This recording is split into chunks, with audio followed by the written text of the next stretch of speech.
The American Rescue Plan Act awarded the Office of Violence Prevention several $1 million to implement a violence prevention, community healing, and trauma work associated with reducing violence for Los Angeles. The California Community Foundation was granted 25 of those $1 million to be able to facilitate grants to organizations that are doing the work for the community to reduce violence and to initiate community healing at the same time. We work closely with the California Community Foundation to develop the Trauma Prevention Partnerships Project, which is allowing us to provide temporary funding to invest more in work that we've been funding for many years. The California Community Foundation was able to provide 56 grant awards to community-based organizations, grassroots folks that are just doing the work for LA County. As systems, whether we're government or philanthropy, we need to come together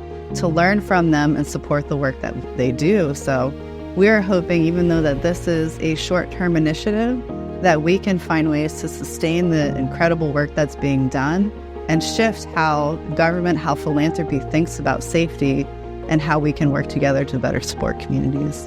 Though we know violence is happening everywhere and all day, we were strategic about looking at the crime data and placing the funds in the neighborhoods that are seeing this large increase.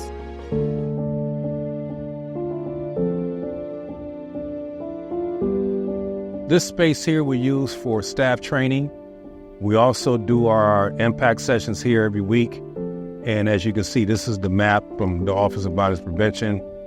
And this is some of the targeted areas that we're trying to make sure that we can get in there and reduce some of the violence that's happening. Recently, we received support from the Office of Violence Prevention and the California Community Foundation to really put some legs under our work here in the Antelope Valley. The Helper Foundation is going to be creating and putting in formation a roundtable to address specific violence in the Antelope Valley. One of the primary bases of this particular grant for the hospital is to provide engagement, assessment, helping with planning of goals, help monitoring, help coordinating.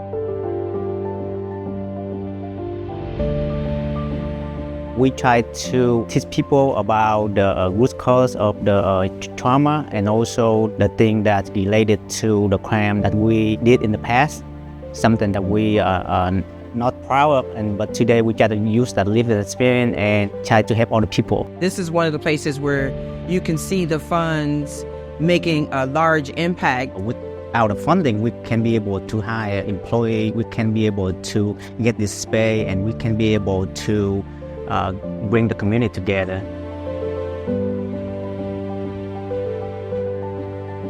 We serve 1,000 girls of color each year, and we see 900 of them on a weekly basis. I am first generation. Both of my parents did not even finish high school. This is really a place where I can come back and, feel like I have a voice. This grant from the California Community Foundation really truly helps us to support our girls in a more intensive way, to break systemic barriers that impede our girls of color specifically from reaching their fullest potential. I feel like I haven't woken up yet. Like I'm gonna wake up and it's gone.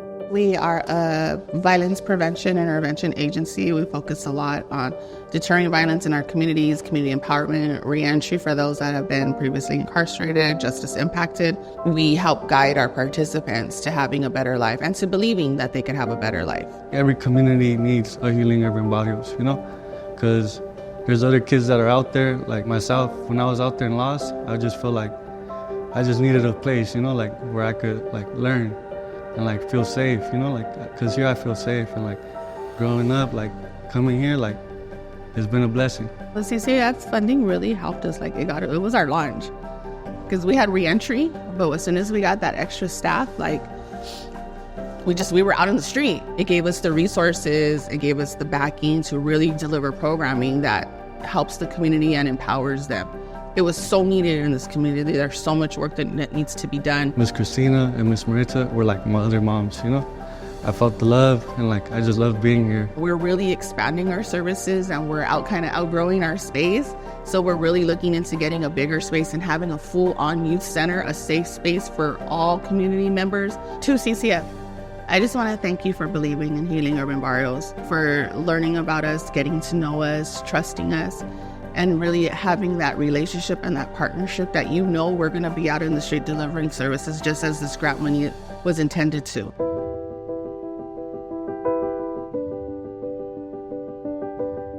We have folks that have to make the decision on how much food they're going to put on the table and how much gas they're going to put in the car to go to work back and forth. So a lot of times we kind of help them kind of get the tools and kind of, change some of the norms in their life so they can thrive, so they can live healthy, so they can be safe. We have 5 real big pillars. Some of the stuff we do there is system transformation. We do a lot of prevention work, a lot of diversion, family mediation, but we're very, very well entrenched in restorative justice. The money is the backbone of what we do, but not only the money part of it that funds the program, the support we get behind it. Doing conferences like what we're doing here, being a support staff, just making sure that we are supported in every way possible.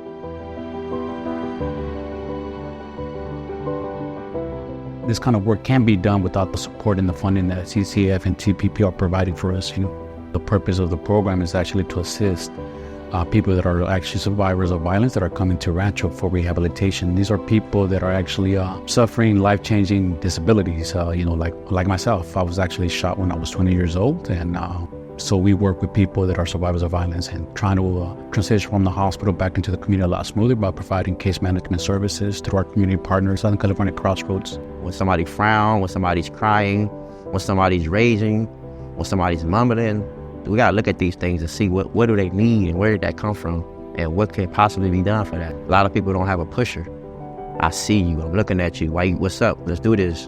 Whatever it takes for their lingo to adapt to them, they need that. One of the ways that this fund is actually has been able to help us is it allows us to expand our program and be able to hire a firm that's going to look at the data that we're collecting on some of these clients for longitudinal purposes to show that these services do help and that do work when they're utilized right. Thank you to CCF, thank you to TPP for having these great events and bringing all of us together to network and collaborate, because again, that is the only way that we could actually really make a difference and make a change. We don't want to spend a lot of time having our orgs do car washes, selling bottles of water, and all the things that we do pulling out of our pocket to help our community. So we were very diligent to place aside money where orgs can continue to be organizations while they're still supporting in a crisis situation. So supporting organizations as they support their participants during a crisis.